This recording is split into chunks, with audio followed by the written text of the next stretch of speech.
nas promessas do meu Salvador. Cantarei louvores ao meu Criador, vivo na dispensação do seu amor, firme nas promessas de Jesus. Firme, firme, firme nas promessas de Jesus, ó Cristo. Deus abençoe a todos. Nzambe apamvula banso. Estamos a construir o nosso tema.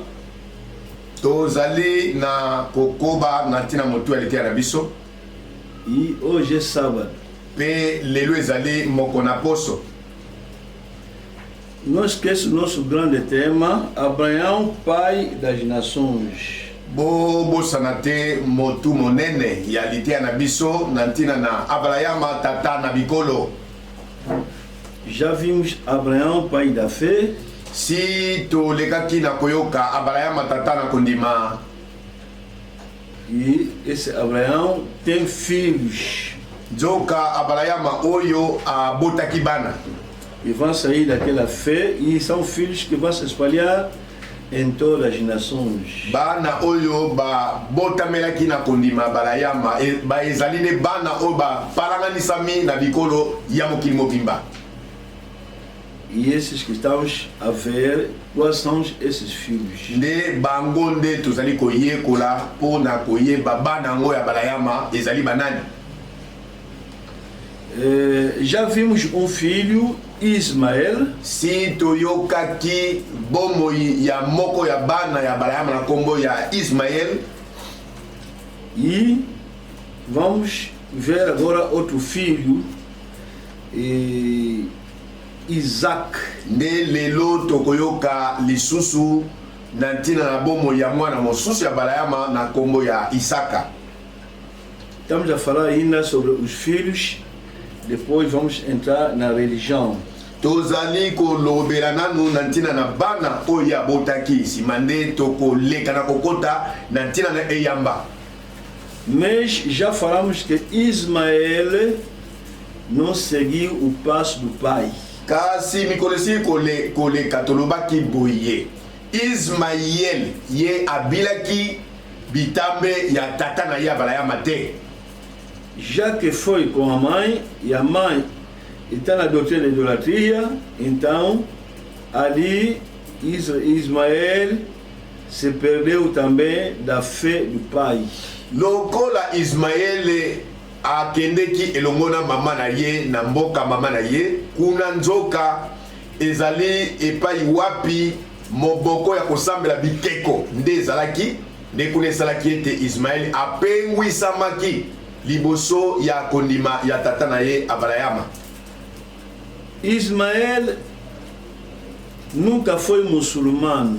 Ismael atikala kozala musulman te.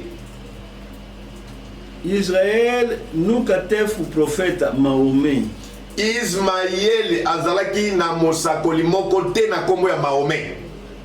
São coisas que virão muito mais tarde nos seus filhos, mas ele não.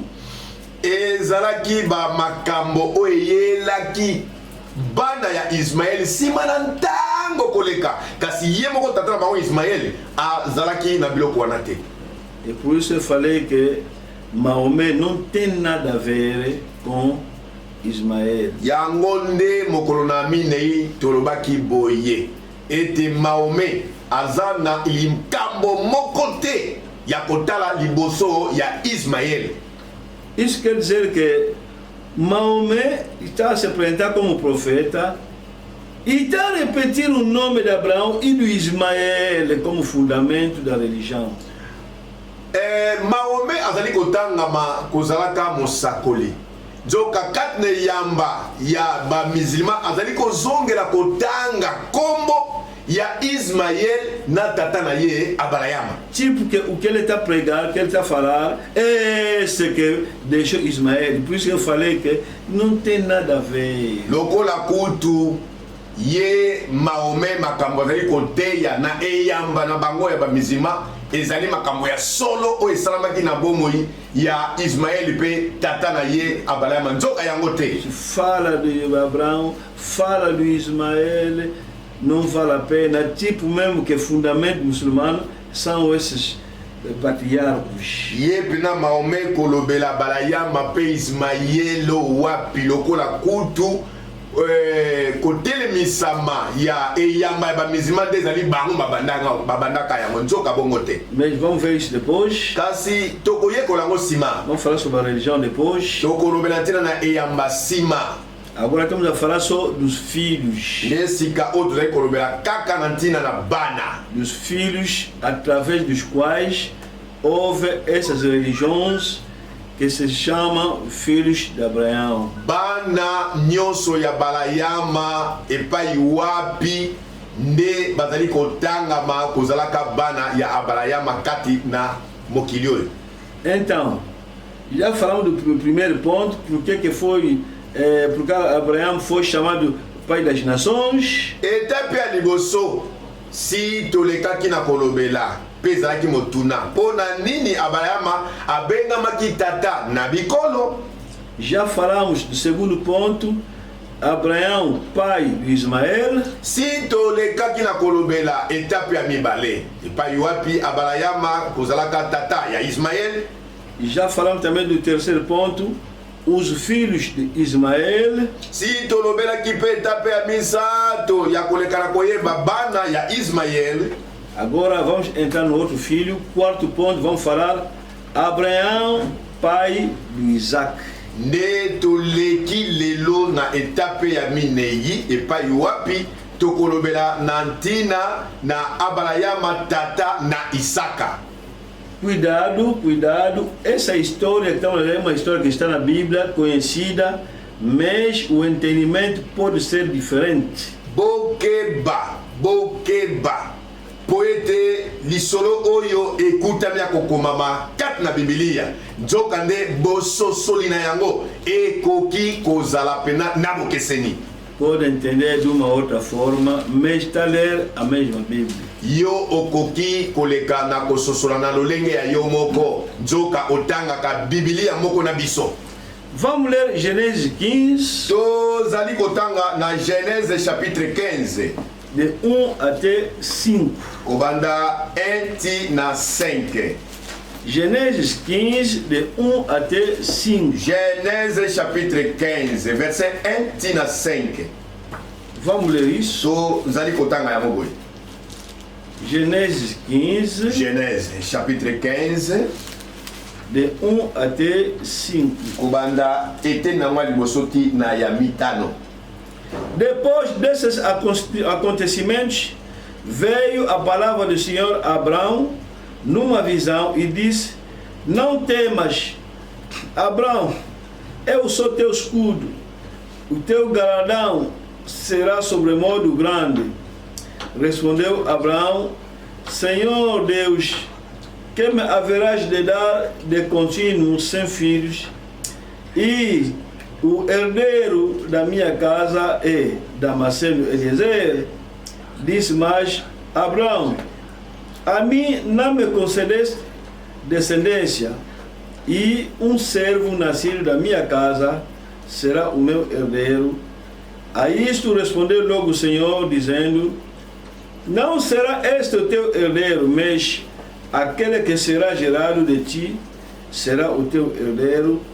Então conduziu até fora e disse: olha para os céus, conta as estrelas, se é o que podes. E lhe disse: será assim a tua posteridade. 6. Ele creu no Senhor e isso lhe foi imputado para justiça. Na nsima na makambo yango liloba na Yawe ekomaki na balama kati na emononeli ete Abrahama kobanga te, ngai nazali nguba na yo pe libonja na yo ekozala monene mingi.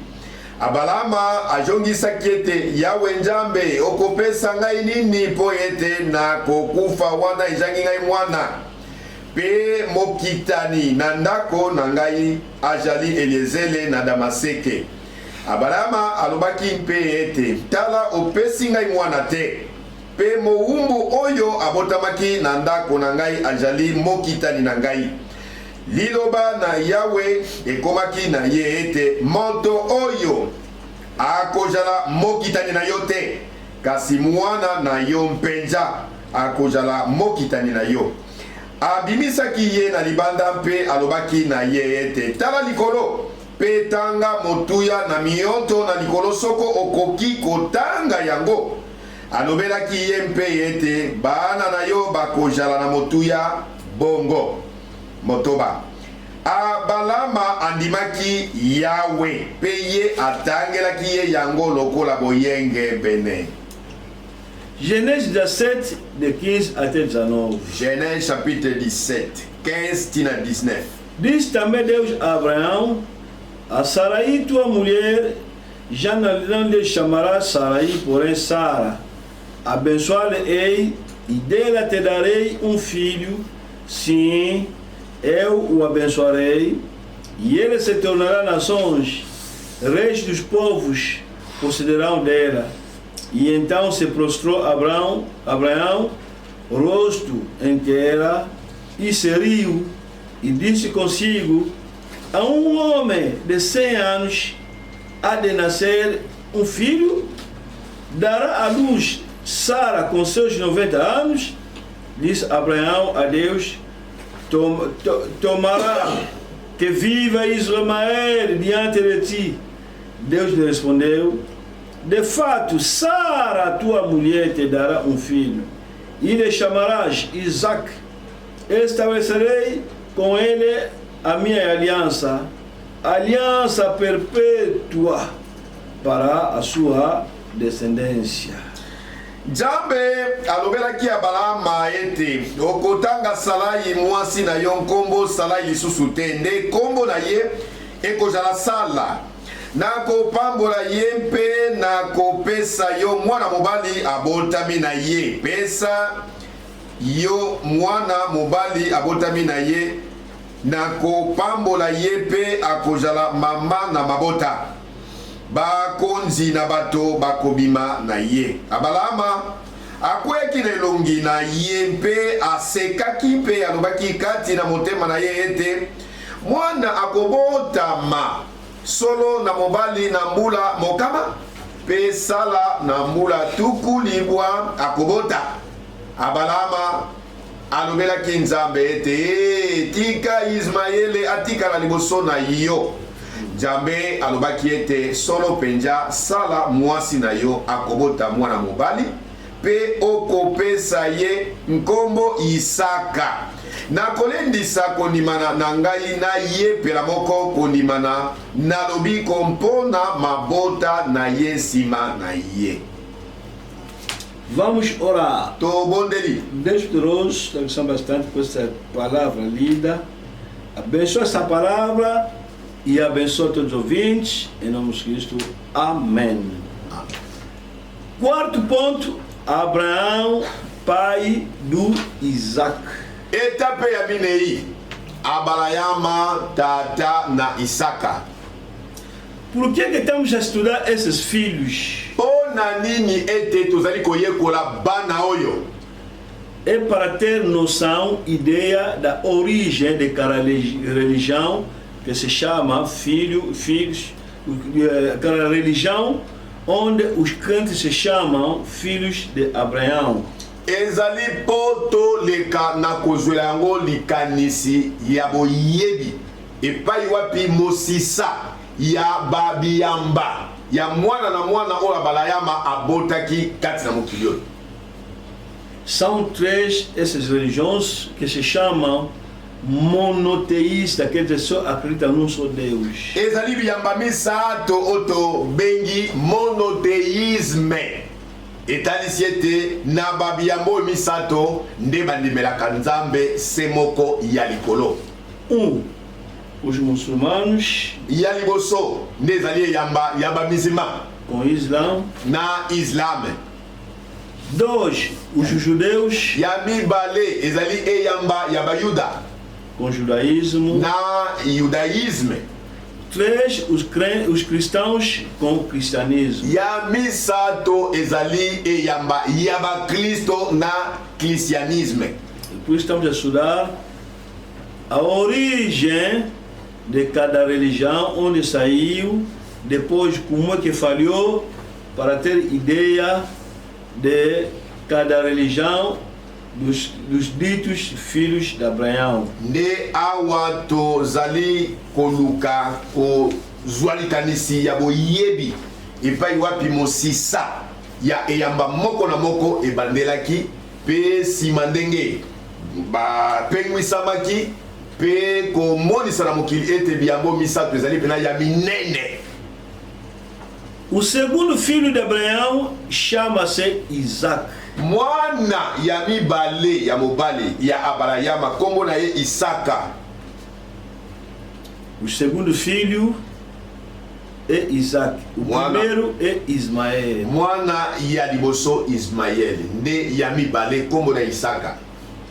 Ismael é o pai dos árabes, dos muçulmanos. Ismael yende tata ya barabe tope ya ba musulman.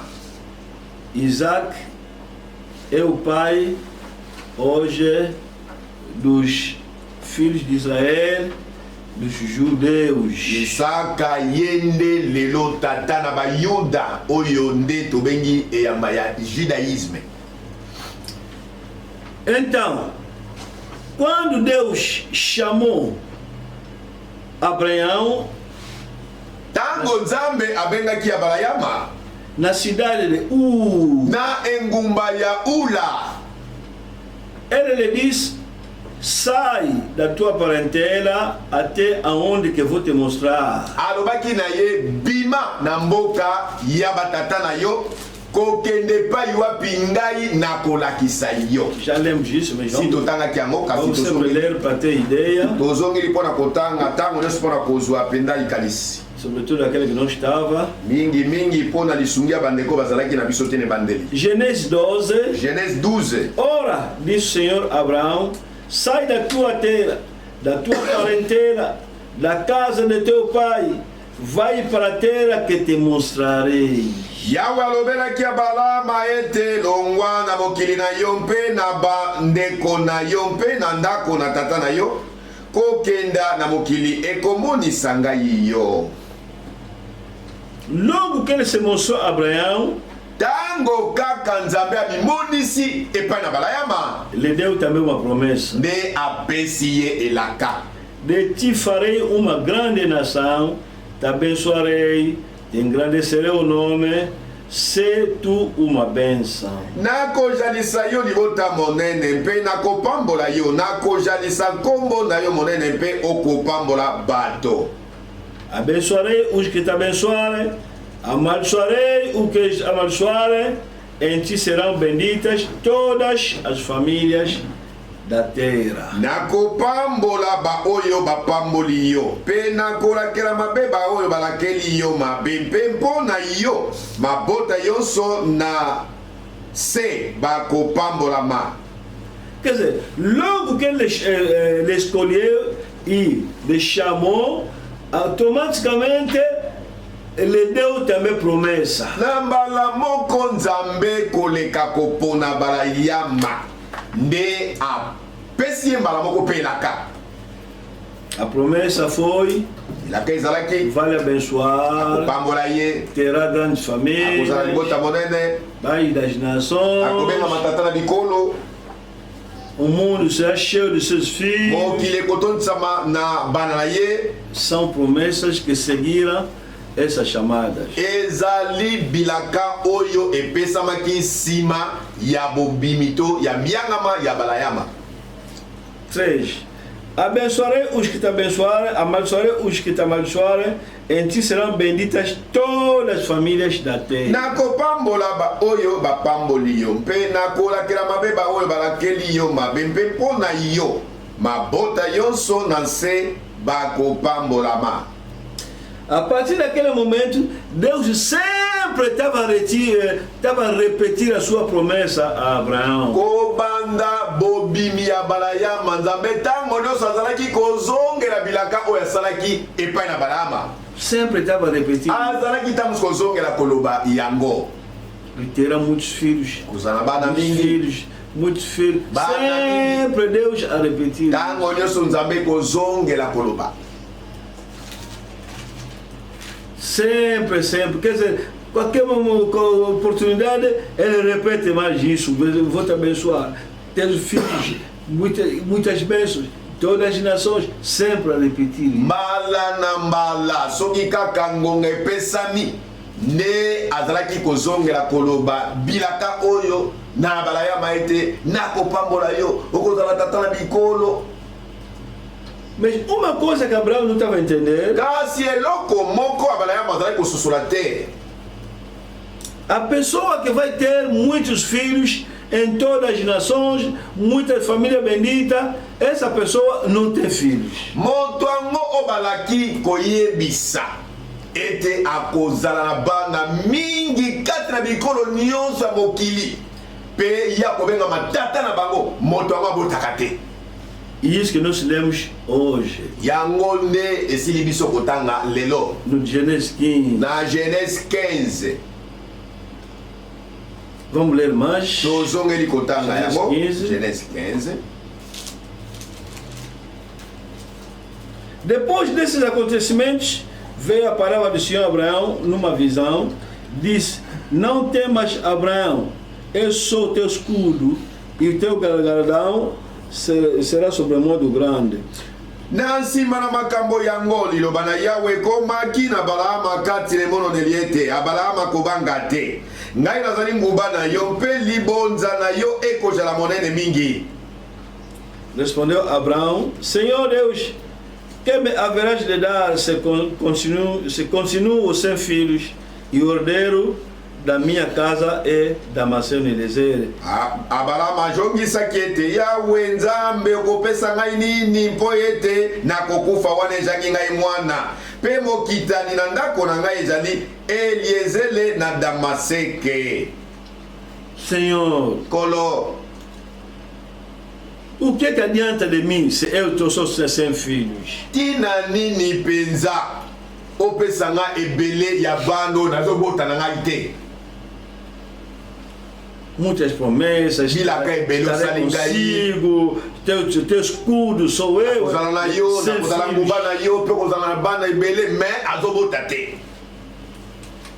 Até quem nasceu na minha casa é Eliezer, o servo, ele que será o herdeiro se eu morrer. Eu vou lhe deixar só tudo. Kutu Eliezele, oyo ya Damaseke. Lokola ya bonta meli na kati ya ndako na ngai yende moto akotika na nesika ya mwana oyo yo oblaki ngai. Isso, oh, não é Eliezer. Zamba lobite, ezali Eliezele te. Não é Eliezer. Ezali Eliezele te. 4:5. 4:5. A isso respondeu logo o Senhor, dizendo: não será este teu herdeiro, mas aquele que será gerado de ti será teu herdeiro. Liloba na Yawe ekomaki na ye ete moto oyo akozala mokitani na yo te kasi mwana na yo mpenza akozala mokitani na yo. Então conduziu até fora, disse: olha para os céus, conta as estrelas, se é o podes. E ele disse: será assim a tua posteridade. Abimisaki na libanda pe alobaki na ye ete tala likolo petanga motuya na mioto na likolo soko okoki kotanga yango. Alobelaki ye mpe ete bana na yo bakozala na motuya bongo. Olha no céu, tala na likolo Abalaama. Começa a contar as estrelas. Banda kotanga ba mioto. Ué, não vou conseguir. Ebelo nyoto na kokoka te nkolo. Assim será teus filhos. Ne boye motuya ya bana na yo. Ele creu no Senhor e isso lhe foi imputado para a justiça. De Abalayama andimaki Yawe mpe ye atangelaki ye yango lokola boyenge bene. Acreditou em Deus que está falando? Acreditou. Abalayama sali nini andimi kaka po ezali Nzambe nde mutalobi na ye bongo andimi kaka. Mas ele mostrou a estrela, disse que assim que estava a estrela que será teus filhos. Kasi Nzambe atalisi ye likolo abitanga minzoto alobia kokoka te Nzambe alaki koloba na ndenge boye nde bana na yo bakozala. Hey! Hey! Aïe, aïe, aïe, aïe, aïe. E c'est grave. Ils appellent la somme. Outro dia ela apareceu. Mokolo mosusu nzambe abimeli ye lisusu. Ele disse: você vai ter filho. Alobi na ye, abalayama, yo kobota mwana. Abraão ficou a rir. Abalayama, kie, nasa motema. Disse: viva Ismael. Alobi, tala Ismael ye wana. Viva Ismael. Ismael, kende liboso. Não, eu disse que terá filho com Sara. Abraham, nalobi ete yo na sala bokobota mwana. Mas vamos ver depois. Pastor kotanga ngosima.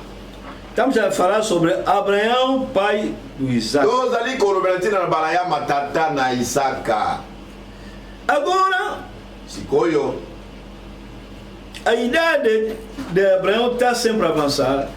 Da Sara até já ultrapassou o tempo de uma mulher ter filho. bambula ya balayama ezali ko matase ko mata. Kutu ya sala kolobate posi alekaki mondelo ya sanza oyo penza ezwaka moto kati na basi. E Deus sempre repetir que será ter muitos filhos, muita posteridade. Nzambe tango nyonso kolaka koloba na ye okobota bana kozala pena na bikolo ebele. Bom, Sara disse: bom, então já que é assim, então já que vamos ter, está sempre a repetir isso, então vamos procurar outra forma. Nesala ye ayebisi mobali na ye mokonzi. Ndenge nzambe azali ntango kobeta sete ete tokobota sikoyo ngai na yo toluka lolenge oyo tokoki kobotela. Já que temos uma serva que era escrava do Egito, viemos com ela, então vai só nela e faz filho. Lokola nazali na mosali na ngai oyo azalaki mowumbu na falo toyaki na ye longo kende epai na ye obotelanga mwana ngo. Genèse 16. Genèse 16. Ora, Sarai, mulher de Abraão, não lhe dava filhos, tendo, porém, uma serva egípcia por nome Agar. Disse Sarai a Abraão: eis que o Senhor me tem pedido de dar luz filhos. Toma, pois, a minha serva, e assim me anuio, e assim me edificarei com filhos por meio dela. E Abraão anuiu o conselho de Sarai. Sarai mwasi na balama abotelaki ye mwana te. Ye azalaki na mowumbu mwasi moto na Ejipito kombo na Yagala. Sarai alobaki na balama ete tala yawe apesi ngai na apekisi ngai na kobota mwana. Yingela epai na mowumbu na ngai soko na ye na kozala na bana. Abalama ayokaki monoko na Sarai. Bom, a mulher disse: vai na serva. Então, Deus quer muitos filhos. Ele foi na serva. Mwasi na ye Sarai ayebisi ye nzambe alobi yo kobota bana mingi. Boye etalisi ete kenda kaka epai na mowumbu oyo ya ngai nde kuna okobotelanga bana ngo.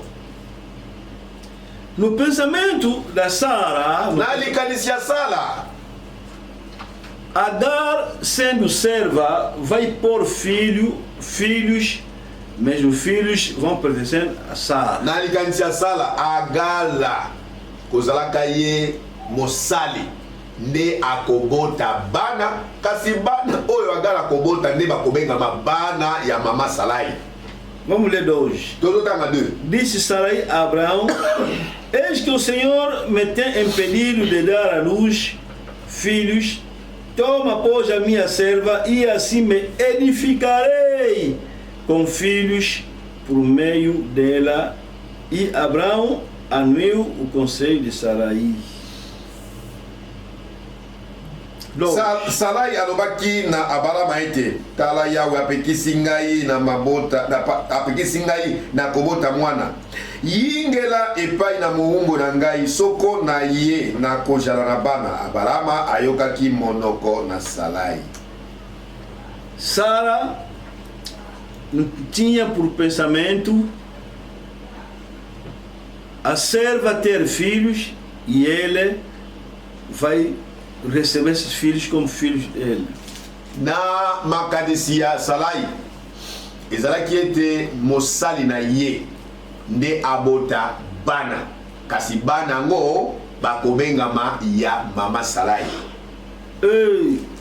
Sara se enganou muito. Salai mikosi mingi. Agar é uma egípcia. Agar azali mo Egipto. Agar por nacionalidade, não é como esse Egito que estamos a ver hoje. Esse aqui é um Egito que já caiu. Ezali ndenge tomonelaka Egypte lelo te. Oya lelo ezali Egypte yakala te. Oya lelo se kwea nango. C'est os faraós se ressuscitar e ver o estado do Egito vão se lamentar, vão dizer, esse aqui não é Egito, esse aqui. Soki bafalo oya kala bayingelaki na kiti ya bokonzi kuna na Egypte basekwi lelo nde bako sutuka bakoloba Egypte na biso ya ntango wana ekomi mpenza boye bakokamwa mingi. Vão ralhar o presidente do Egito, vão estragar o país. Egito não era assim. Bako pamela penda mokonzi Egypte koloba yo bebisele biso Egypte ya ntango na biso ezalaki boye te. Egito era país potente. Egipto ezalaki ekolo ya nguya mingi. Grande potência a nível mundial naquela época. Nguya monene kati na mokili mobimba na eleko wana. Potência militar, potência econômica. Nguya monene kati na mapinga. Nguya monene kati na nkita. Egipto. Naquela época, mesmo se houve fome num sítio, mas Egito não, grande potência econômica. Na eleko wana atanzala ekoyingela na bikolo mosusu. Joka na Egipto kuna pendezalaki libulu ya bilei. Egito era como hoje ando ver esses países de Grã-Bretanha, que as pessoas estão fugindo, fome lá, quer dizer, potência militar, potência econômica. Egipto ezalaki lokola Grande-Bretagne lelo nde bato bakokima nzala bamboka na bango bazali kokende kuna. Você vai na Inglaterra hoje, olha a boa de pessoas que querem ir refúgio, outros na França, mas Grã-Bretanha é mais difícil para descansar porque ali nível econômico é muito elevado mais. Ok na Angleterre lelo komona pena bato posa babima bakende na France baboka mosusu kasi nzoka na Grande-Bretagne te kuna penda ezalaki ekolo ya nguya makasi. Vou ler Isaías 31. Na kotanga Isaia mokapona tuku misato na moko. Versículo 1. Eteni na liboso. Falando sobre Egito. Kolobela kanatina na Egipto. Egito. Kolobela kanatina na Egipto. Então Sara fez grande engano, quer mandar filha de Egito. Oye sala amikosa mipenza. Alinga pesa mitindo na mwasi oyo ya mo Egipto. Isaías 31. Isaia mokapona tuku misato na moko. Ai, do que descem ao Egito em busca do socorro e se estriba em cavalos que confiam em carros porque são muitos e em cavaleiros porque são muito fortes, mas não atenta para o santo de Israel nem busca o Senhor. Mawa epaina bango bakokitaka na Egipto mpona kosungama. Pe bakotalelaka mbalata ba oyo bakotalelaka makabo mpo ete majali mingi. Pe bato na mbalata mpo ete bajali na makasi be. Nde bakotalelaka oyo na bule na Israele te. Bako lukaka Yahweh te. Malheur à ceux qui descendent en Égypte pour avoir du secours. Pessoas andavam a ir procurar socorro no Egito, como hoje, pessoas estão a ir procurar socorro na Grã-Bretanha, na França, esses grandes países, para viver potentes econômicos. Mawa na bato azali kokende na Egypte koluka lisungi eza ndenge moko na bato oyo bazali kokende mpenza na Grande-Bretagne na France mpona koluka kosungama. Naquela época, pessoas desciam no Egito para ter socorro. Malheur à ceux qui descendent en Égypte pour avoir du secours, qui s'appuient sur des chevaux, se fient à la multitude de chars et à la force des cavaliers. Tinha força militar Egito. Etalisi pena Egypte eleko wana ezalaki na mampinga ya solo oyo elenda. Mais qui ne regarde pas vers le Saint Israël et ne recherche pas l'Éternel. A pessoa naquele momento nem olhava a Deus, nem Israel, vamos no Egito, vamos no... Quer dizer, se fosse hoje, Ngunda, Egito, hoje, nem ninguém vai lá, só é sempre França. Bato ya tango wana bazalaki koluka kaka kokende na Egypte mpona kozwa lisungi. Bazalaki na ntina te ya koyeba soki Nzambe azalaka to mpe Israele ezalaka. Ezali ndenge moko lelo bato bazokimela na mikili koluka asile. 13. L'Égyptien est un homme et non Dieu. Ses chevaux sont chairs et non esprit. Quand l'Éternel étendra sa main, le protecteur s'achancellera, les protégés tombera, tous ensemble ils périront. Ba Egypto bazali bato bazali Nzambe te. Pe mbalata na bango bajali mosuni, bajali molimo te. Wana eko sembola Yahweh loboko, mosungi akotelema mpe mosungami akokweya. Bango yonso bakokufa elongo. Hoje, os egípcios são homens, não deuses, os seus cavalos carne, não espírito. Quando o Senhor estender a mão, cairão por terra tanto o auxiliador como o ajudado, ambos juntamente serão consumidos. Deus está dizendo, mas por que as pessoas estão se confiando sobre o Egito? Naquela época, Egito tinha muito sucesso. Awa totangi na maloba musu ezali Nzambe kolobaka. Bonika ni bato bazali ko lukaka kokimela na Egypte ko luka lisungi. Babosa ni ete ngai Nzambe mutu na kosunga malamu. Quer dizer, estava esquecendo até, estava esquecendo Deus que está no céu, Egito. Bato ya ntango wana bazali na ntina te akoyeba ete Nzambe wa lola yele mtasunga kaka Egypte. Vice, né? Bogoni? Egito est la grande potência. Egypte ezalaki penza nguya ya solo. Onde Agar saiu. Epai nde kuna Agala abimelaki. E quando você recebe aqui uma mulher que sai da França, francesa, inglesa, cuidado, você não começa a pôr muito boca, lhe mandar, não vai te respeitar e volta no país dele, vai te dizer que, epa, nós não temos crise nos países, epa, vamos, se brincar comigo, eu vou embora. Na tango yo, na Afrika, oyambi mwasi songolo auti France, to auti na Angleterre. Kebaka kopesa ke metindo tope kotia ke monoko soko meki bango bazali batona lolendo koyoka kaka boniko uzali kosakanela ngai na zongi na ngape na mboka na biso tozangi eloko te tozana nyoso yoki. Estamos a falar sobre Abraão, pai de Isaac. Tozali kolobela ntina na Abraham tata na Isaka. Como é que Isaac nasceu? Lolenge nini oyo Isaka abotamelaki. Já vimos como é que Ismael nasceu. Si como é que Isaac também nasceu. Si tomonaki lolenge Ismael abotamelaki, nesika tozali komona ndenge nini Isaka abotamelaki. Mamãe Sara disse na Abraão, bom, já que Deus está sempre falando que teremos muitos filhos e todo mundo cheio das famílias de Abraão, então vai nessa senhora egípcia. Ne Mama Sala a yebisi mobali na ya balama. Lokola Nzambe azali ntango sikobeta sete kozongela koloba ete tokobota bana mingi mpe bakotondisa bikolo nyonso ya mokili. Namoni ete ebongi malamu obota bana yango na nzela ya Agala. Bon, uma boa ideia. Ande kuna Abraham alobi eza mpena likanisi malamu foi akei.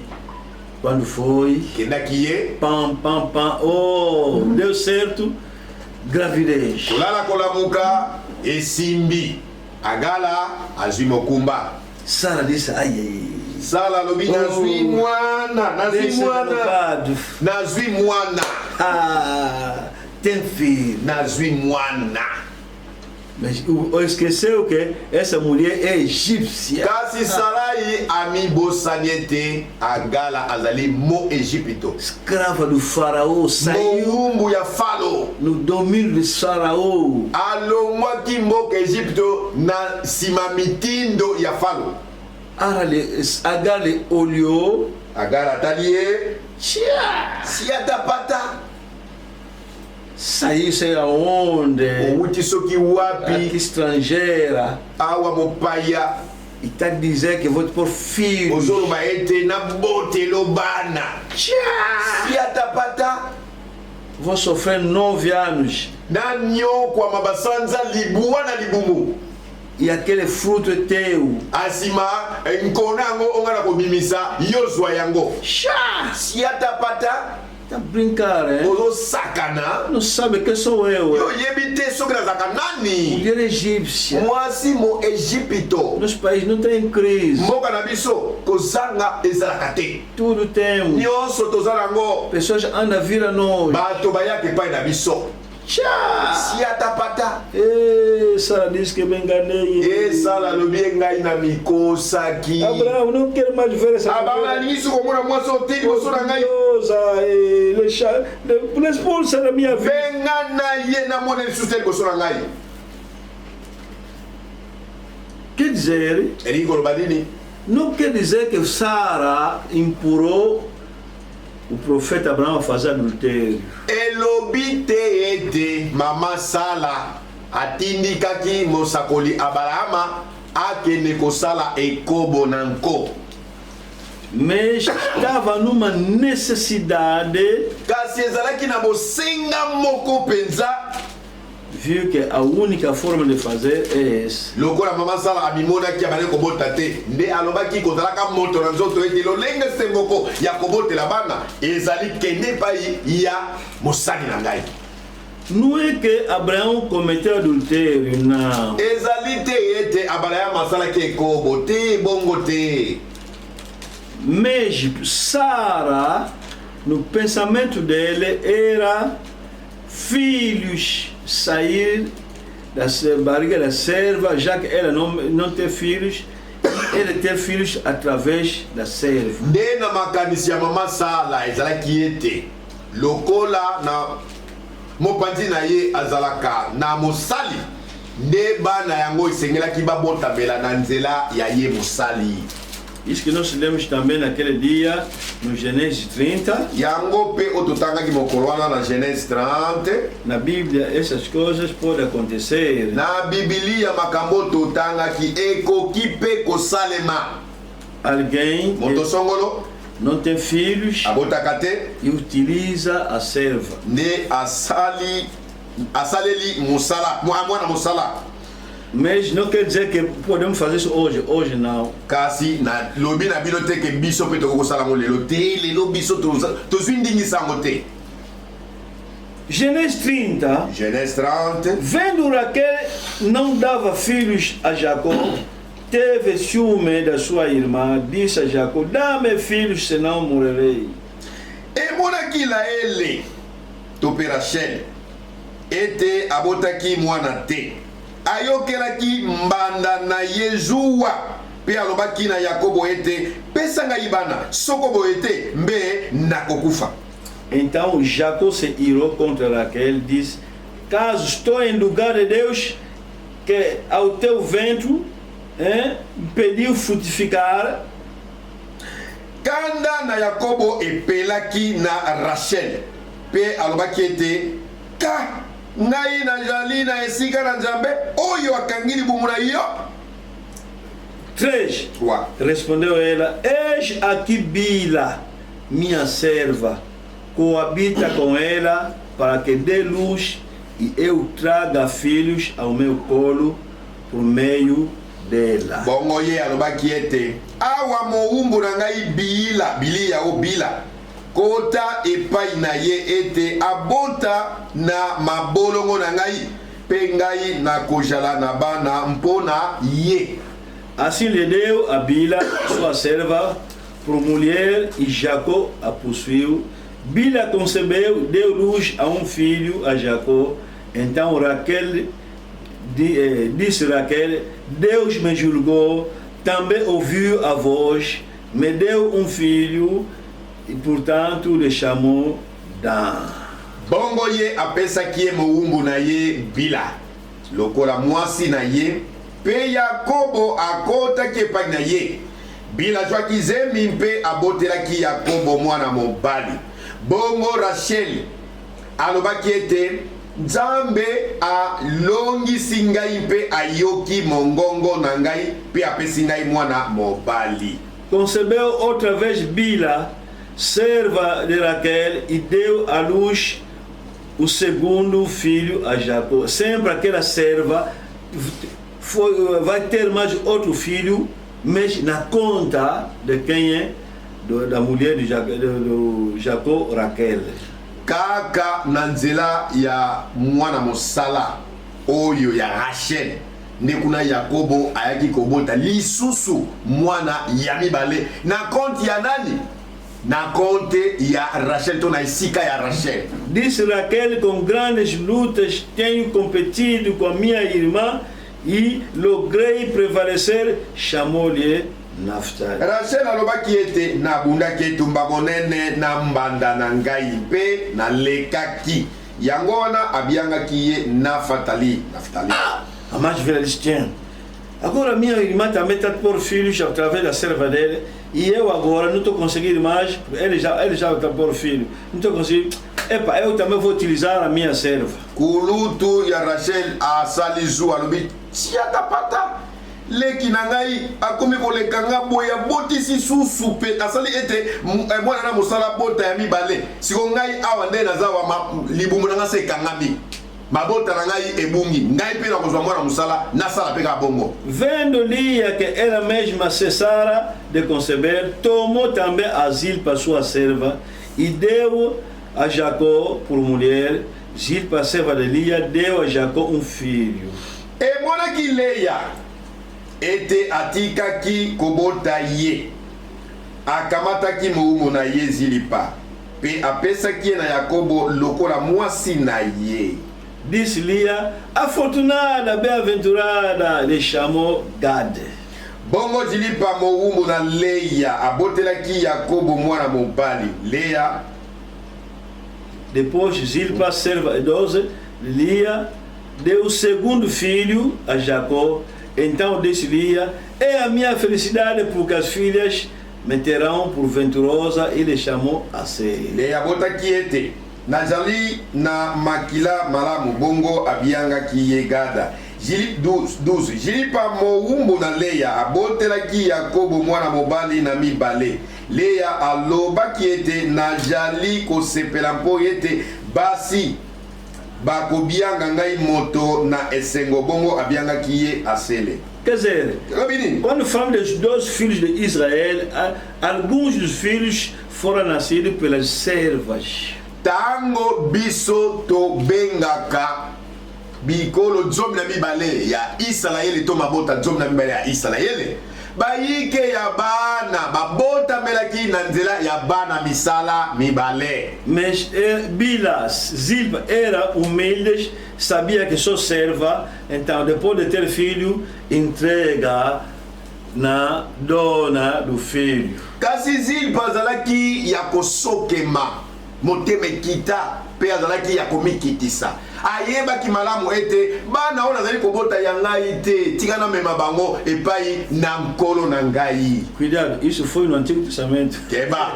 makambo oyo lelo te kasi na boyokani ya kala. Se você fizer isso hoje, vamos chamar isso adultério. Soki omeki kosala ngo lelo buki mibeko tokobenga ngo ekobo. Mas na natura há coisas Deus tolerava no Antigo Testamento, mas depois ele organizou as coisas com a lei, com a palavra, ele quebrou certas coisas que fazia os homens, não era Deus que eles mandava, o que fazia os homens. Ya solo ezana maiki ya makambo ezalaki kosalema na boyokani ya kala nde nzambe apesaki yango ndingisa ekwa kosalema kasi nsima na ntango ye moko nzambe atiaki mobeko mpe na nzela liloba abongisaki malamu mpo ete ezongisa kosalema lisusu te. Quer dizer, por exemplo, no Antigo Testamento, você podia ter uma mulher e uma concubina, era normal. Yo okokaki koza, na boyoka nakala, okoki kozala na mwasi oyo aza pena officiel, kasi ozwi susu mwa chéri na mopanzi. Ezalaki normal. Uma mulher também, mas que não é conhecida oficialmente, é tua concubina. Isso existia. Mas hoje, Deus corrigiu essas estruturas dos homens. Kasi nzoka lelo nzambe kotalaka baposa ya nzoto ya kibomoto abukanisi yango na nzela mibeko pe liloba na ye. Aqui estamos naquele tempo. Kasi awa tozali nano boyoka nakala. Sara também queria fazer o mesmo naquela altura. O pensamento dele é ter filhos através de Agar. Nde sala alekaki pe na kosala likambo yo bongo posa na ye to makanisi na ye ezalaki ete abota bana kasi na nzela ya mowumbu na ye Agala. Vou ler mais Genèse 16:2. Na kotanga tsu Genèse 16:2. Vou repetir. Na zongeli kotanga. Disse Sarai a Abraão: Eis o Senhor me tem impedido de dar à luz filhos. Toma, pois, a minha serva, e assim me edificarei com filhos por meio dela. Sarai alobaki na balama ete tala Yahweh apekisi ngai na kobota mwana yingela epai na mowumbu na ngai soko na ye na kozala na bana. Abraham ayokaki monoko na Sarai. E se não fosse orgulho de Agar, o pensamento de Sara era ter filhos da Sara, mas através de Agar. Soki ezalaka na ntina na lolendo ya Agala te, nde makanisi ya Sarai ezalaki ete abota pena bana ebele kasi na nzela ya mosali na ye Agala. Esse foi o pensamento de Sara. Wana nde ezalaki mabanzo ya Sarai. Não é como pensam as pessoas que não, Sara deu mulher dele, marido para namorar. O pensamento é receber aqueles filhos para ela já era velha. Ezali te ndenge makanisi ya mosuni lelo etumisaka mitu ya baike ete Sarai pena atabaki mobali na ye epai na mwana mosala ete asala ekobo te. Mabanzo ya Sarai ezalaki ete na nzela ya mwana mosala nde abotela ye bana ebele. Através dessa pessoa, através da filha da Agar, ter alcançar pessoas, alcançar filhos. Na mabanzo ya Sarai ezalaki ete na nzela ya mowumbu na ye Agala nde aleka na kobotela ye bana. Vou ler uma coisa que Branham pregou também. Nazali kotanga eloko moko mosakoli Branham ateyaki mpe lisusu na brochura Hebreus capítulo 6. Na a brochura intitulada aos Hebreus capítulo 6, 6:3. Hebreus capítulo 6, 3. Aos Hebreus capítulo 6, 3. Quer dizer, troisième partie. Quer dizer, terceira parte. Parágrafo 544. Parágrafo 544. Prêché dimanche de 9 mois, setembro, 57. Pregado domingo, dia 15 de setembro de 1957. 544. Parágrafo 544. Mais Dieu tient sa promesse. Mas Deus cuida da sua promessa. Peu importe combien déraisonnable cela peut paraître. Pouco importa aquilo que a pessoa pode desarrazoar. Dieu est obligé de tenir sa promesse. Deus é obrigado a cuidar da sua promessa. Et Sarah pensait que peut-être elle pouvait faire avec Agar, sa servante, E a Sara pensava 4 vezes que podia fazer isso com a sua serva, que Agar, sa servante, donne naissance à un bébé que a sua serva Agar desse ou desse luz bebê avec Abraham pour qu'elle le prenne. com Abraão para que ela, a Sara, possa o tomar. C'est ainsi qu'il naquit Ismaël, lequel fut depuis une source d'irritation constante. É assim que teve este filho Ismael, depois de algumas fontes constantes. C'est toujours une source d'irritation constante. Há uma fonte de irritação constante, Que de lui sont ici les Arabes. que dela saíram os árabes. Et c'est ce qu'ils ont toujours été. É o que eles têm sido sempre, Donc, pas de problème. que de problemáticos. Quer dizer, aqui Branco está a dizer, Ao Abraão Mazoloba, Sara Sala, tinha por pensamento a grande banzo, Agar Agar ter bebê Abotamwana. e ele buscar aquele bebê peye Sala akamata mwana yango, como seu filho. lokola mwana ye aboti. Amen. Essa história que andamos a ler, Ezali ba masono oyo biso totangaka na momesano. mas quando vai a denominação, talvez fala de uma outra coisa. Kasi soko kei na bibongiseli to na mangomba ya bata mokili bakolimbola ngo na lolenge mosusu. Abraão é sali como, né? Oh, porque Abraão fez adultério.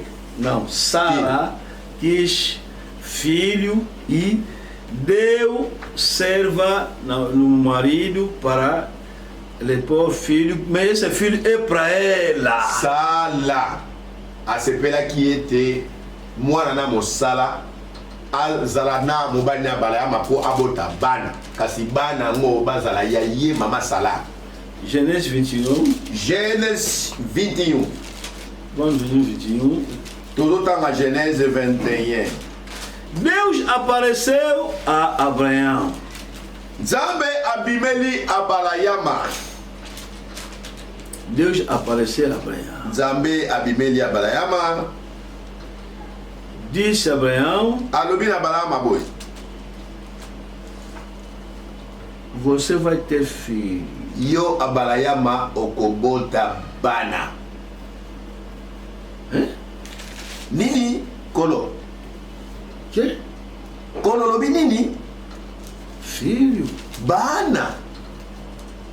Viva Ismael! Kasi Ismaele umela. Vamos ler Genèse 17. Tozotanga Genèse 17. Genèse 17, 21, vamos ler depois. Genèse A 17. 21 totanga acima. Totanga lá no chapitre 17. 15. Verset 15.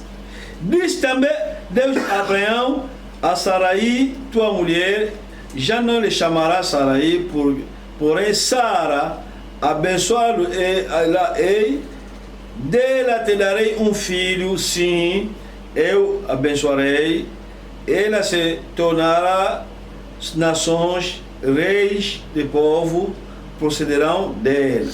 Nzambe alobelaki ya balama ete okotanga Salai mwasi na yo na nkombo Salai lisusu te, nde nkombo na ye ekozala Sala, nakopambola ye mpe nakopesa yo mwana mobali abotami na ye, nakopambola ye mpe akozala mama na mabota bakonzi na bato bakobima na ye. Mas aqui, quando Deus está dizendo isso, Abraão, Ismael já foi nascido, já nasceu. Kasi awa utakuna Nzambe azalaki kopesa elaka o na balaya manantina ete sala kobota mwana, Ismael si abota maki. Deus está lhe dizer: Nzambe azoloba na ye, olha, vai começar a chamar tua mulher Sara tala mwasi na yo Salai akokoma kobenga masala e vou lhe dar filho. pe na kopesa ye mwana mobali. Esse filho Mwana oyo abençoado, nakopambola ye, as nações que vão sair dela, pe bikolo na bikolo ekobima na nsima na ye, reis de povos. bakonzi ya bikolo ya mabota. Abraão não está entendendo mais. Abalaya mazososwa lisusu te asuki. Terá muitos filhos, eu aceitei. okozala bana mingi ngai abalama na ndimi. Agora filho está aqui, nasceu. Siko mwana Ismaeli sina botaki ye bazali awa. Quando nasci Ismael, Deus me falou, terão muitos filhos. Tango na botaki Ismaeli, na ilaka Nzambe alobi ete na kozbota bana mingi Através de Ismael. na nzela ya Ismaeli. Agora hoje está me dizendo mais que a Sara vai ter filhos, terão mais muitos filhos. Azoloba ete Sara akobota mwana mobali pe akobota bana ebele. Não estou entendendo mais. Na suki nazosusula lisusu te. Não estou entendendo mais. Na suki. Genèse 17, Genèse 17, 4. 4. Quanto a mim será contigo a minha aliança, serás pai de numerosas nações. Abraão já não será teu nome, sim Abraão, porque pai de numerosas nações te constituí. Far-te-ei fecundo extraordinariamente, de ti farei nações, reis procederão de ti, estabelecerei a minha aliança entre mim e ti e a tua descendência. No decurso das gerações, Yo pe na libota na bango oyo ekozala kondimana na seko boye na kozala nzambe na yo mpe na bana na yo nsima na yo. Abraão entendeu, não? Tá falando de Ismael. Abalaya masoso ya lobi ete ekozala nsima ya Ismaele. Porque quando o anjo apareceu a Agar, Otango mwanje abimelaki Agala le sobe. la fille falou assim, Alobaki na Agala boye. no Genèse 16, Na Genèse 16. ele falou assim, Alobaki ne boye. no versículo 10, Verset 10. disse-lhe mais um anjo do Senhor, multiplicarei. Bom, vamos iniciar no 7. To bandera na 7. Tendo achado o anjo do Senhor junto à fonte da água no deserto, junto à fonte do caminho de Sur, disse-lhe: Agar, serva de Sarai, de onde vens, para onde vais? Ele respondeu: fujo da presença de Sarai, minha senhora. 7, 8. Mwanje na Yahweh ajwaki ye penepene na moto na mai na lisobe penepene na mai yango ezali na nzela na sula. Alobaki ete Agala momu na Sarai olongwi wapi pe okenda wapi? Ye azongisaki ete nazali kokima nkolo na ngai Sarai. Mwanje na Yahweh alobelaki ete jonga epai na nkolo na yo mpe tosa ye. Então lhe disse o anjo do Senhor: volta para tua Senhor, humilha-te. Mwanje na Yahweh alobelaki ete zonga epai na nkolo na yo mpe tosa ye. Tira aquele orgulho. Longola lolendo na yo. Sou egípcia, sou Oh, justo, naza mo Égypte, sou mo francesa, Égypte, sou inglês, nazali sou français, alemão. naza anglaise, naza Tira allemand. aquele orgulho, tira. Longola njombo na yo wana. Humilha-te sobre suas mãos. Mikitisa na mabolongo ya nkolo na yo. Disse-lhe mais um anjo do Senhor: multiplicarei sobre modo a tua descendência, de maneira que por numerosa não será contada. 10. Mwanje na Yahweh alobelaki ye ete nakofulukisa libota na yo, libota na yo. Pe motuya na bango ekozala monene boye bakokoka kotangama te. Aqui está falando quem? Awa bazolobela na ntina nani? Ismael. Ismael. Disse-lhe ainda o anjo do Senhor: concebeste, darás luz a um filho, a quem chamarás Ismael, porque o Senhor te acudiu na tua aflição. 10. 11 pardon. Mwanje na Yahweh alobelaki ye ete tala ozwi zemi pe okobota mwana mobali. Okotanga nkombo na ye Ismael mpo ete Yahweh ayoki yo kati na boloji na yo. Oh. Aqui, Awa. Deus prometeu a Agar que vai ter um filho, e esse filho atrás de terá muitos filhos. Nzambe alaki kolobanga Agala ete yo kobota mwana mobali. Nde na sima ya mwana na yo wana mobali nde akozala bakitani ebele. Bom, Agar ouviu, falou também no Abraão: olha, eu fui no deserto, o anjo me falou que essa aqui terá numerosas pessoas. Agora, aqui também Deus, quando surgiu no Abraão, ele falou que tua descendência terá... Oh, sim, eu já sei isso. Agar já me falou. Nekuna abalayama kamataki makamwana iko yebisa bobali ne abalayama tala kuna kutena mwanja biete na kobota mwana pela sima mwana ana akozala bakitane be o abalayama bio ngai biloko wana ozoloba na ngai nayebi yango deja nzambe salobaki na ngai. Já Agar já me falou, já me contou isso, que de falar no deserto, no anjo. Sei, esse filho aqui terá muitos. Já ouvi, já sei. Nzambe saloba na ngai ete na kobota mwana mobali na sima mwana wana nde na kozala bana ebele ya makambo exactement na yebi yango ndenge ozoloba na ngai na yebeli yango déjà. Estamos a falar do Gênesis 17. Voltamos do Gênesis 17. Deus apareceu a Abraão e está a dizer que vai nascer um filho e vai ter muita gente. Ande tozongi na Genèse 17 epai wapi nzamba bimeli ya balama koloba na ete okobota mwana pe na sima mwana na nde kozala na bakitani ebele. Mas esse filho aqui vai sair de Sara. Kasi mwana oyo akobotamela na Sala. 17. Então Então se prostrou Abraão, rosto inteiro, se riu, disse consigo a um homem de 100 anos de nascer, um filho, dará luz Sara com seus 90 anos. Abraham akweyaki na elongi na ye mpe asekaki mpe alobaki kati na motema na ete mwana akobotama solo na mobali na mbula mokama Sala na mbula tukulibwa akobota. Diz Abraão a Deus: tomara que viva Ismael diante de ti. Abalayama alobelaki nzambe ete tika Ismael tika la liboso na yo aumela. Deus lhe disse, continuou a ler, Deus lhe disse: eu não estou falando de Ismael, estou falando de Sara. Sara terá um filho, vai te dar filho, e esse filho haverá muita gente que vai sair dele, príncipes vão sair dele, nações. Só que o kobi kotanga biso epai tosukeli koba kuna nzamba zoloba na Abalayama ezali Ismael te ne pai bakitani bakoye bele na bikolo kasi na sima ya mwana oyo akobotamela na mama Sala na mwasi na Sala ne kuna pena bankona bakoya ebele na bikolo. E Abraão estava a rir, que diz: estás a rir, hein?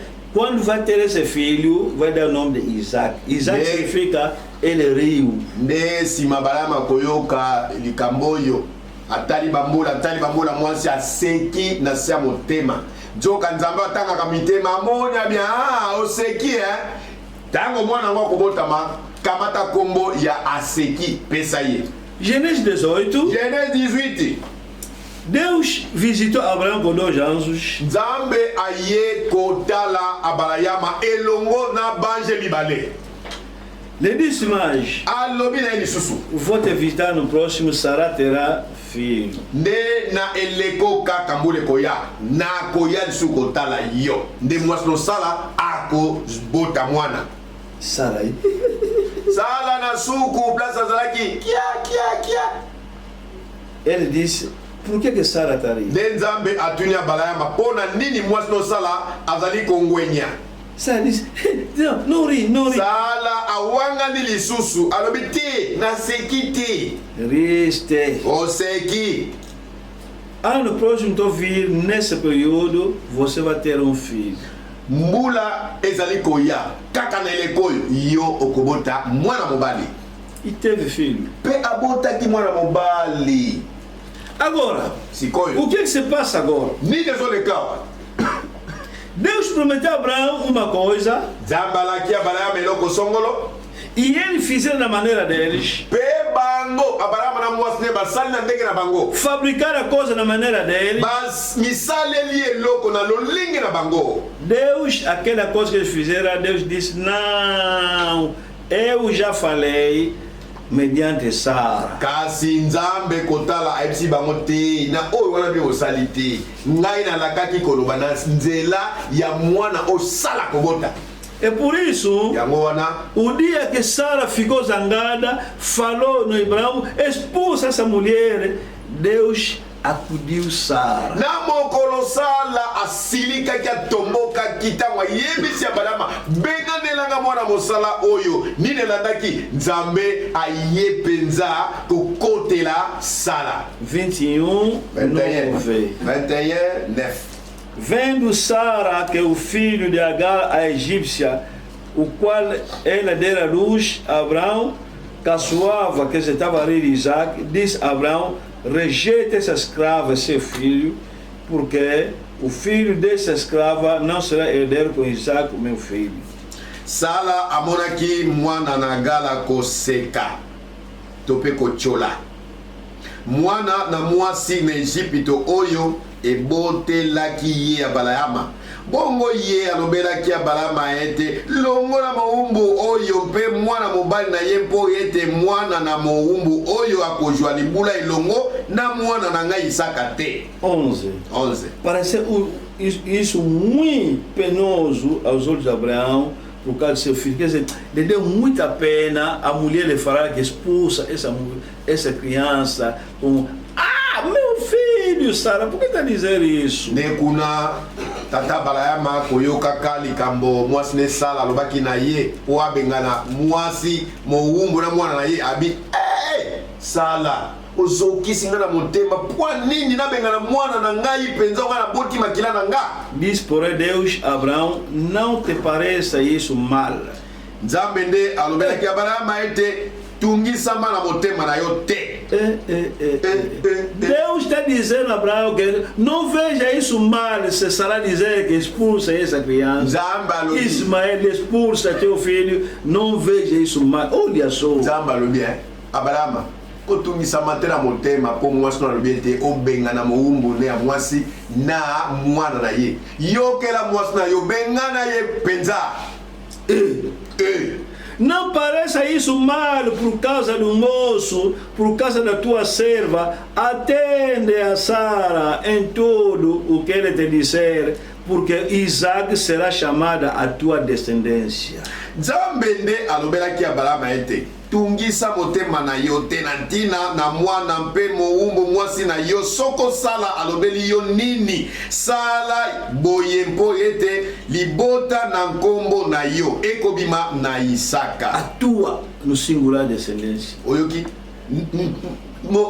mokitani na yo. Mas também do filho da serva Ismael farei uma grande nação, por ser ele teu descendente. 13. Na kosala mpe libota na mwana na moumbu mwasi na yo mpo ete ye ajali mwana na yo. Levantou-se, pois, Abraão de madrugada, tomou pão e odre de água, pôs-lo às costas de Agar, deu-lhe o menino e a despediu. Ela saiu andando errante pelo deserto de Berseba. Abalama abimaki na ntongo pe akamataki lipa mpe molangi mosalami na loposo na nyama motondi na mai mpe apesaki yango na Agala, atiaki yango na lipeka na ye, apesaki ye mpe mwana mpe alongolaki ye alongwaki mpe atambolaki epai na lisobe na Berseba. Na carne asidoe na nzoto boye swaka na mtema. Ismael e Isaac tem diferença de 14 anos. O Ismaele na Isaka bokeselezalaki ya bambula 14 ans. Durante 14 anos, kati na bambulo 14 ans, o filho de Abraão era Ismael. Mwana ya liboso ya Abraham ezalaki Ismael. Mwana ya Abraham ezalaki Ismael. Durante 14 anos se pergunta a Abraão, tem filhos? Não, só tem um. Quem é Ismael? Kati na espace 14 ans. Soko tuni tata Abraham ozaka na bana abati nazaka na moko Ismael. Durante 14 anos. Kati na bambula ojome na bineli. Qualquer pessoa que perguntava Abraão tem filhos. A resposta era não, só tem um. E quem é? Ismael. Moto nyonso azali kopesa motuna na balama kotuna ozaka na bana azali koyandola boye nazalaka na mwana moko nani Ismael. Mas Kasi depois nasce sima abotami Isaka. Deus está dizendo: Nzambe azoloba essa é tua descendência. ye oyo nde mokitani na yo Essa aqui oyo faz o que Sara falou, ele expulsa. kokisa maloba sala mwasi na alobi benga na bango bake. Mas esse aqui ele está te expulsando, é ele o primogênito. Kasi mwana Ismael oyo bazobengana ye nde mwana liboso. Tá Unutu. Isso anda dando muita raiva nos muçulmanos até o. Yango likambo epesaka mama na kanda na bamizilima ti lelo Essa é a história. lisolo Eles não entendem. basosolaka te. Como é que você vai chamar Isaac filho único se durante 14 anos não existia o filho único, era Ismael? bolikana kobenga Isaka mwana na likinda uta kuna kati na bambula 14 mwana oyo Abrahamu azalaki na ye nde abengami Ismael. Olha, Tala. os muçulmanos não acreditam essa história que Abraão foi dar sacrifício de Isaac. Eles não acreditam. Eles dizem que falsificar a Bíblia é Ismael. Bamizilma tala bandimaka te ete tata balayama akendaki kopesa Isaka na mbeka epai na Nzambe. Bango balobaka ete ezali invention batu basali kat na Biblia. Mwana o tata balama kele kopesa na mbeka epai na Nzambe ezali Ismael selon bango. Eles dizem que Bango balobaka essa ete história que está falando de Isaac não é Isaac, é Ismael, porque como é que vão chamar Isaac filho único se durante 14 anos o único era Ismael? Agora, quando nasceu Isaac, já era 2. Como é que vão chamar mais o único? Bebonikani bazolo bana Biblia ete mwana oyo Nzambe akele kopesa na mbeka epai na Nzambe nde mwana likinda nzoka kati na bambula o 14 mwana se moko oyo Abrahamu azalaki na ye nde ezalaki Ismael. Seke batu ba sali ete ba kotisa eloko ya sika na liloba Nzambe. E depois, na lei de Deus, nos filhos, quem herdeiro é o primogênito. Agora o primogênito é Ismael. Siko bango ba musulman balobaka ngo pena mara. Ba musulman tem na loi Nzambe sabe na bomo. Na mobeko ya Nzambe. Na loi de Moisés mesmo. Na mobeko ya Nzambe selon la loi ya Moïse. Mwana liboso yende mutasangolaka o ezali libula ya tata. Então, como é que Isaac vai começar a ficar à frente? Siko bonikani Isaka yende azala liboso ya libula. Olha, Tala. se ouvir essas coisas, pode dizer que os muçulmanos têm razão, hein? Soki oyebi penza lisolo te okoloba ba musulman balongi na bango. Oh, sim, tem razão. Ya solo balongi. Oh, 14 anos. Oh. Bambula zomi na mine Mas era sozinho. Ismael azaki ye mokoti. Porque na carne é assim. Bona mosuni bona Quem nzoto. merece o nome filho único é Ismael, não é Isaac. Nani oya bongi penza na kobenga mamona likinda. Ezali Ismael kasi Isaka te. Mwana likinda, filho único. Filho único. Mwana likinda. Quem merece. Nani asengeli na kobengama. Filho único significa você só tem um, não tem mais outro. Mwana na likinda. Netolobaka enfant unique, fils unique. Ozasu na mwana mususu te. Quando basta você ter o segundo, já não tem mais filho único. Agora, um pai que tem um filho só, esse pai que pode falar de um filho único. Aquele pai que já tem 2, não pode falar mais nisso. Tata oya boti kaka mwana se moko. Ye wana bakobenga tata ya mwana likinda. Kasi yo tata oboti bana mibale. Bakuko tango su tata na mwana likinda. Agora, aqui nessa história, Sikona lisolo yo. O primogênito é Ismael. E 14 anos Isaac não existia. E como é que o filho único vai passar esse nome, vai passar no Isaac? Boni kat na bambula zomi na minei. Kulutu abengami na kombo ya Ismael. So kati na bambula o zomi na minei. Isaac azalaki na note. So nenge nini bakamati mona likina bapesi na Isaac. Tá vendo o problema dos muçulmanos, né? Omoni place kanda ba misibe uta. Os árabes. Barabe. É isso. Yangoyo. Você quando chega aqui não pode convencer um árabe, vai dizer, não, deixa essa história, eles falsificaram a Bíblia, só acabou, eles falsificaram, e não pode ser. Na lisolo oyo, Bíblia está lhe nenge totangi yango.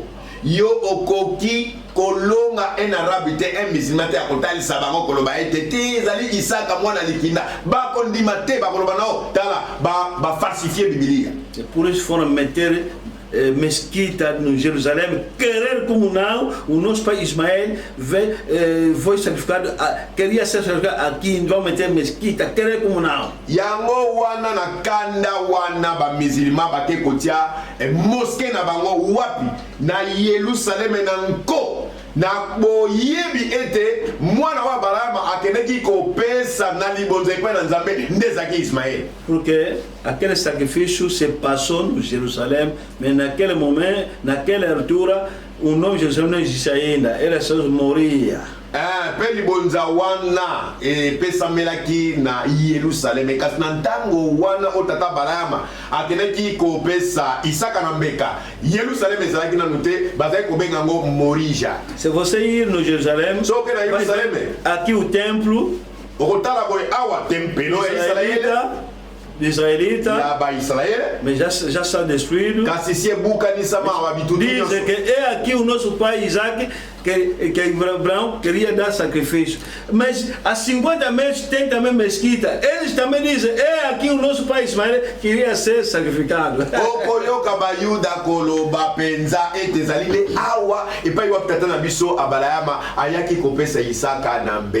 Na 50 metros, nekuna peba musulman barabi, batie pena mosquée na bano nkokolo baete ndela bisika o tata Balama ayaki ko pesa na mbeka mwana Ismael. Mas onde está o problema? Kasi wapi esika likambo ezali? O problema é que Isaac é filho da promessa. Likambo ezali na misu wa Nzambe Isaka yende mutatangami mwana nelaka. Quando Deus prometeu o filho no Isaac, no Abraão, não falou de Agar, falou de Sara. Tango Nzambe apesa ki elaka epai na Balama ete akobota mwana. Ayebisa ki Balama te ete mwana yango akobota mela na mokongo ya Gala. Kasi Nzambe alobaki na mokongo ya Sara. Segue bem, irmão. Lá na Balamu ndeko. Dia vai ter discussão com um homem de muçulmano, vai lhe falar isso. Mokolo songolo oyo bokozala na mwa kobendana na musulman e ya nokopesa musulman na yangoyo. Muçulmano vai te dizer, musulman koloba na yo, como é que 14 anos o filho único era Ismael e como é que depois de ter o filho vai ser filho único? Você vai responder, não, Deus não conhece Ismael, Deus não conhece Agar, Deus só conhece Sara. Só que musulman lobi na yo e bandi boni katna bambula zomi na minei. Abraham azalika na mwana se moko Ismael. Siko ekomi wapi bandi wapi sima na Isaka kobotama babenga Isaka mwana ya likinda. Ale yondeko yebisa mizima te soki Biblia etangaka Isaka mwana likinda po Nzambe ayebi Agara te ayebi pe Ismael te. Aquele plano humano wana ezali mwango ya kibomoto é plano humano de Sara. babengi yango mwango ya kibomoto ebimaki na mayele ya Sara. Plano humano de Abraão ezalaki mwango ya kibomoto ya Balama falhou. nde falhou. Não podia escutar a mulher dela. Ela só devia ficar com Deus. Deus me falou, Sara terá filho. Onde está o mal de Abraão? onde está o mal d'Abraham? epai Abraham asalaki mabe nde awa A mulher lhe diz: mwasi alobi na ye vai ter na minha serva. okobota na nzela ya mowumbu na ngai Ele também foi. ye mpe akei Portanto, nzoka Deus já lhe falou muito tempo nzambe si ayebisaki euta kala que a tua mulher é Sara. ke mwasi na yo nga nzambe nayebi nde sala De Sara que vou ter filho. na sala nde yo kobota mwana mobali Deus já lhe falou. nzambe si alobaki na ye Quer dizer, ele não podia escutar mais a voz. Abraham akokaki koyoka lisusu mongongo mosusu te nsima ya nzambe Uma outra voz. mongongo mosusu akoki koyoka yango te Vamos ler Gênesis 15, tokotanga Genèse 15 versículo 3. verset 13 Escuta bem você, quando vai discutir com o teu amigo muçulmano, as coisas que você vai dizer são essas. yoka ndeko ntango okobendana na musulma makambo okoyebisa ye yango tolingi kotanga Ele vai te atacar mesmo. oye akokana yo Por 14 anos. boni kandi bambula nzombe Me explica. bon tio O que libonela significa filho único? Explica. mwana na likindelakisi nini Não, filho único significa bon mwana likindelakisi só filho do mwana pai. kasi E moko agora, quem é esse? siko nani mwana mwa likinda O Ismael. o Ismael Viste, né? o Izaki omoni eza Izaki te Ismael Ismaele é fabricação humana. ezali fabrication ya kibomoto Deus nzambe falou em Sara alobelaki na nzela ya sala que vai sair a descendência aquela descendência que está falando. nde nkona wana to mpe mokitani wana oyo biblia ezali koloba nde ezalaki saka Sara, é Sara. soki nzambe alobi na nzela ya sala eza sala Gênesis 15, Genèse 15 versículo 13. verset 13 Outra promessa. elaka mosusu Antes Ismael nascer. yambo Ismael abotama Antes Ismael nascer. yambo Ismael abotama Gênesis 15, 13. Genèse 15 13 Então lhe foi dito: sabe com certeza que a tua posteridade, no singular, será peregrina em terra alheia e será reduzida à escravidão e será afligida por 400 anos. Yahweh alobelaki Abalama ete yeba boye ete bon qui n'a bien traduction est ma bota nous c'est comme on peut trouver bon Yahweh alobelaki Abalama ete yeba boye ete ah Yahweh alobelaki Abalama ete yeba boye ete libota na yo ekozala na bapaya kati na mokili mojali na bango te bako ekozala mowumbu kuna mpe bakonyokola yango mbula kama minei. Pergunta teu amigo muçulmano, aqui Ismael ainda não nasceu, essa possibilidade única de Abraão que virá na escravidão 400 anos, são quem é? A resposta são filhos de Israel. Tuna moninga no musulman sikoyo ba mbula nkama minei o balobi ete nkona ya balama ekozala mboka bapaya ezali nkona nini yebisa ete ezali Isaka ya Israel. Tanto Israel awa, eles acreditam no Antigo Testamento. Bom muçulmano acredita no Antigo Testamento.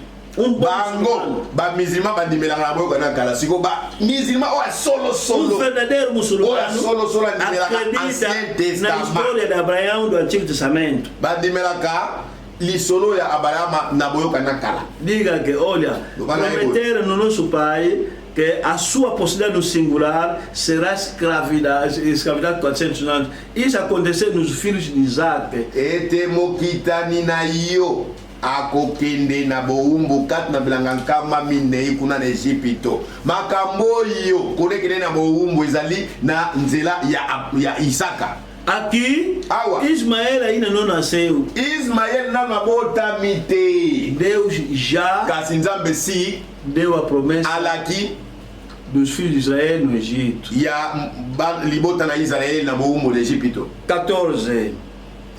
Mas também julgarei a gente a quem tem de sujeitar-se, depois sairão com grandes riquezas. Quem é esse? É Israel. Banani osima boumbu bakobima na biloko ebele. Nan Israel. Viste, né? Bomoni? E tu irás protège paz em paz, será sepultado em ditosa velhice. 15 yo okenda na kimia epai na batata na yo mpe okokundama na nsima na bonunu na bilanga mingi to bambula mingi. Na quarta geração tornarão para aqui, porque não se encheu ainda a medida de iniquidade de amorreus. Quem é que vai voltar? Israel. Na libota na minei libota na yo ekozonga awa lisusu jamais lisumu na bamola etondi na ino te. Nani akozonga? Israele. Hoje falamos sobre Isaac, o filho, Abraão, pai de Isaac. Lelo tolobeli ete abalayama yende tata na Isaka. Quem é Isaac? Nani yango Isaka? É o segundo filho de Abraão na carne. De Isaka zalaki mwana ya mibale. Mas filho único de acordo com a promessa. Kasi Biblia ebengie mwana na likinda kolanda elaka ya Nzambe. Que nasceu de acordo com a vontade de Deus e plano de Deus. Oyo abotamaki kolandela mwango pe elaka ya Nzambe. Vice, né? Omoni? E vamos falar amanhã sobre os filhos de Israel. Pe lobi to kolekana koloblantina na bana na Yakobo to Israel. Teu irmão muçulmano lhe explica bem essas coisas. Ndekono oyo abengami musulman limbolela ye pena bokebi nyonso makambo maitolobi. Que o que acabamos de ler agora. Oto sikotanga sika. Quando Deus falou isso, mesmo Ismael ainda não foi nascido. Ezala ye moko Ismael nano abotamaki te.